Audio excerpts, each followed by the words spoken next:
সীমান্ত পরিস্থিতি নিয়ে বাংলাদেশে ভারতীয় হাই কমিশনারকে তলব করে উদ্বেগ জানানোর একদিন পার না হতেই এবার দিল্লিতে বাংলাদেশের ডেপুটি হাই কমিশনারকে তলব করা হয়েছে। এ বিষয়ে আরও জানাতে পররাষ্ট্র মন্ত্রণালয় থেকে যুক্ত হচ্ছেন মোর্শেদ হাসিব। গতকালই ভারতীয় হাই কমিশনারকে ডেকে উদ্বেগ জানিয়েছে বাংলাদেশ এবং প্রতিবাদও অনেকটা করেছে।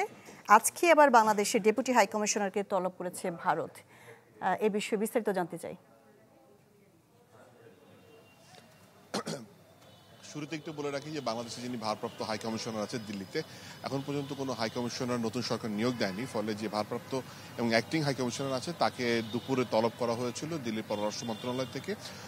জয়েন্ট সেক্রেটারি বি শ্যাম নামে এক ভদ্রলোক, তিনি বাংলাদেশ ডেস্কে দেখভাল করে থাকেন। তো তাদের এখান থেকে যেটা বলা হয়েছে, যেমন বাংলাদেশের পক্ষ থেকে করার প্রতিবাদ জানানো হয়েছে, তেমনি দিল্লির অবস্থান ব্যাখ্যা করেছে। অর্থাৎ কাটাতার নিয়ে তাদের যে নিয়ম নীতি রয়েছে, তাদের যে ব্যাখ্যা রয়েছে, সেটি বাংলাদেশকে তুলে ধরা হয়েছে। এ বিষয়ে হয়তো বা কিছুক্ষণ পরে বাংলাদেশের ফরেন মিনিস্ট্রি থেকে আরও বিস্তারিত জানা যাবে। তবে গতকালকে যেহেতু বাংলাদেশের তরফ থেকে এইভাবে তলব করা হয়েছে, আজকে যে তলবটা হবে এটা গতকালকেই সবাই বলছিল, আজকে এখন আনুষ্ঠানিকভাবে সেটা জানা গেল। এবং দিল্লি তা বলতে চায় যে তারাও আন্তর্জাতিক নিয়ম অনুসারেই সবকিছু করেছে। কাটাতারে বেড়া নিয়ে যে প্রশ্নগুলো উঠেছে, তারা হয়তো বা তারা সেটা লঙ্ঘন করেনি এবং তাদের তরফ থেকে যে ধরনের উদ্বেগগুলো জানানোর কথা সেগুলো তারা জানাবে। তবে ইতিমধ্যে ভারতীয় সেনাপ্রধান যিনি বার্ষিক একটি কনফারেন্স করেছে, সেখানে আমরা একটি বক্তব্য শুনতে পেয়েছি যে দুদেশের মধ্যে সম্পর্ক অত্যন্ত ভালো রয়েছে এবং সেই জায়গাটায় আসলে খুব বেশি অদল বদল হয়নি এবং তারা নেইবারের সাথে শান্তিপূর্ণ অবস্থা থাকতে চায়।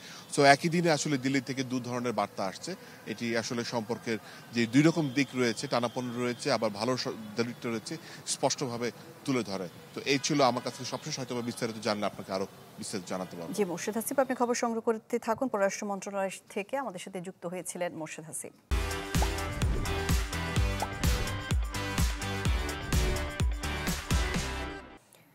সীমান্ত পরিস্থিতি নিয়ে জানাতে চাঁপাইনবাবগঞ্জ থেকে যুক্ত হচ্ছেন আনোয়ার হোসেন এবং লালমনিরহাট থেকে যুক্ত হচ্ছেন মাহফুজ বকুল। প্রথমে যাচ্ছি চাঁপাইনবাবগঞ্জে।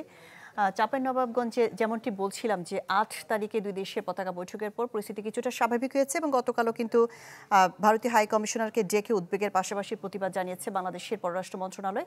এই দুই ঘটনার পর সীমান্ত পরিস্থিতিতে কতটা পরিবর্তন এসেছে জানাবেন কি? হ্যাঁ শাহনাজ, আপনি যেমনটি বলছিলেন, আপনি জানেন যে সীমান্তে অবৈধভাবে কাঁটাতারের বেড়া নির্মাণকে কেন্দ্র করে চাঁপাইনবাবগঞ্জের চোকা সীমান্তে ৩ দিন ধরে যে উত্তেজনা চলছিল গত কয়েকদিন আগে, অর্থাৎ গত ৮ তারিখ পর্যন্ত। এবং গত ৮ তারিখে বিকেলে পতাকা বৈঠক অনুষ্ঠিত হয় বিজিবি এবং বিএসএফের মধ্যে এবং দুই বাহিনী তারা সমঝোতায় পৌঁছায় যে আন্তর্জাতিক সীমান্ত আইন অনুযায়ী যে আইন রয়েছে, সেই আইন অনুযায়ী পরবর্তীতে সীমান্ত এলাকার ১৫০ গজ অভ্যন্তরের নিজ নিজ এলাকায় তারা কোনো ধরনের স্থাপনা বা কাঁটাতারের বেড়া নির্মাণ করবেন, সেটি আলোচনার সাপেক্ষে। এরপরই অতিরিক্ত সীমান্তে যে জনবল মোতায়েন করা হয়েছিল সেটি সরিয়ে ফেলা হয় এবং বিকেল থেকে পরিস্থিতি স্বাভাবিক হতে শুরু করে এবং গত কয়েকদিনের সেই পরিস্থিতি বলা যায় অনেকটাই স্বাভাবিক হয়ে এসেছে। এই মুহূর্তে সীমান্তবাসীর মধ্যে কোনো ধরনের কোনো আতঙ্ক নেই, তারা স্বাভাবিক কাজকর্ম করছে এবং সীমান্ত ঘেঁষা যেসব জমি রয়েছে বাংলাদেশি নাগরিকদের, সেখানেও আজকে আমরা সকাল থেকে দেখেছি তারা স্বাভাবিক কাজকর্ম করছেন।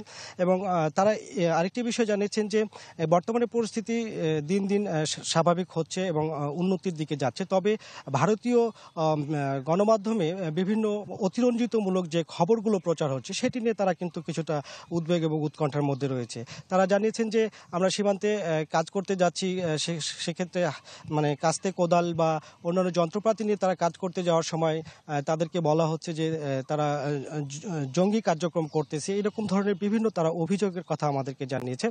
এছাড়া বিজিবি যেমনটি জানিয়েছে যে বর্তমানে সীমান্ত এলাকায় পরিস্থিতি একেবারেই স্বাভাবিক রয়েছে এবং তাদের যে টহল কার্যক্রম সেটিও স্বাভাবিক রয়েছে। পাশাপাশি তারা নজরদারি বাড়ানোর কথাও বলেছেন এবং সে নজরদারি বর্তমানে চলছে। তো আমরা সকাল থেকে এমনটাই মোটামুটি পরিস্থিতি দেখেছি সীমান্ত এলাকায়। তো সব মিলে বলা চলে যে সীমান্ত এলাকার পরিস্থিতি বর্তমানে স্বাভাবিক রয়েছে। আনোয়ার হোসেন, এবার চলে যাচ্ছি মাহফুজ বকুলের কাছে। মাহফুজ বকুল, লালমনিরহাটের ধোয়াগ্রাম সীমান্ত থেকে যুক্ত হচ্ছেন। ৮ জানুয়ারির পর থেকে বিজিবি বিসিবি ৮ জানুয়ারিতে যে বিজিবি বিএসএফ পতাকা বৈঠক হয়েছিল তারপর থেকে তো পরিস্থিতি স্বাভাবিক হচ্ছে। জানতে চাচ্ছি যে গতকাল যে ভারতীয় রাষ্ট্রদূতকে ডেকে করা প্রতিবাদ জানিয়েছে বাংলাদেশ, গতকালের পর থেকে বিশেষ কোনো শান্তিকর পরিস্থিতি আপনার চোখে পড়ছে কিনা? শাহনাজ, আমি সেই ঘটনাস্থল দহগ্রাম 3 বিঘা করিডোর দহগ্রাম ইউনিয়নের সেই ঘটনাস্থলে রয়েছি। এখন কিন্তু পরিস্থিতি শান্ত, তবে জনমনে যে আতঙ্ক, সেই আতঙ্ক কিন্তু পুরোপুরি কাটেনি, এখনো কিন্তু আতঙ্ক রয়েছে।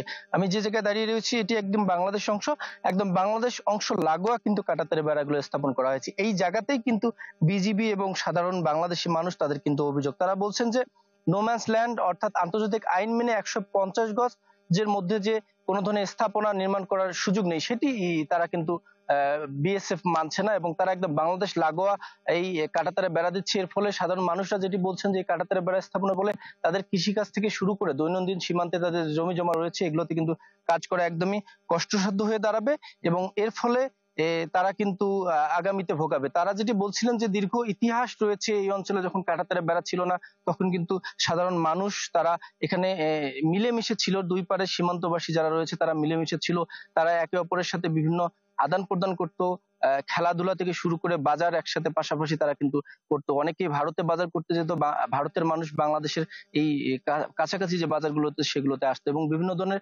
প্রীতি খেলা কিন্তু তাদের মধ্যে অনুষ্ঠিত হতো।